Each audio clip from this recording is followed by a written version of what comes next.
Tänase seminari eesmärk on teavitada kõiki huvilisi ja laiemalt üldsust kalandusandmete kogumise olulisusest.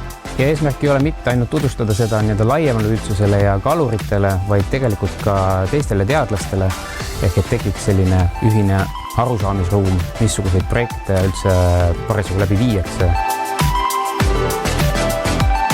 It's very important that Estonia conducts the fisheries research. All the data that is being collected is feeding into the scientific advice that's used to assess the status of the stock, but also possibly the impact of any human activities on the natural resource as well.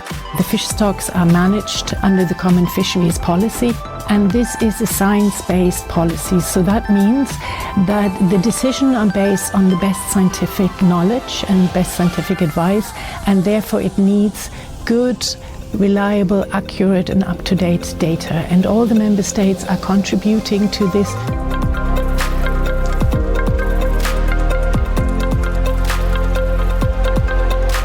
Tartu Ülikool ja Mereinstituut on selle kohustuse täitja olnud algusest peale sellest hetkest, kui Eesti astus Euroopa Liitu.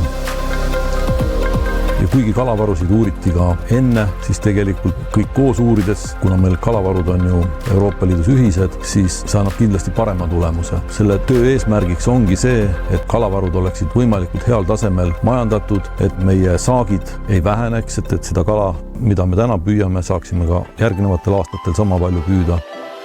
Läänemeres elab üks vaalalise liik, see on pringel, see on väike delfiin, mis on ohustatud seisus praegu Läänemeres. Ja Samba 2 projekt, tema eesmärgiks ongi kaardistada pringlite arvukust Läänemeres. Meie teeme seda tööd Eesti vetes.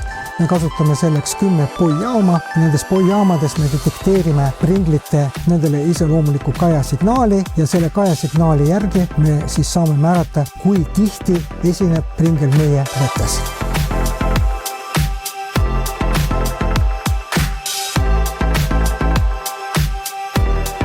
Paralleelselt üks teine eesmärk selles projektis, mida me täidame, on siis ümbrusmüra mõõtmine ja me tahame siis selgeks teha, kui palju inimtekkeline müra, mis tuleneb siis peamiselt laevaliiklusest, kui palju ta ohustab meie mereliike, kalu ja merimetajad.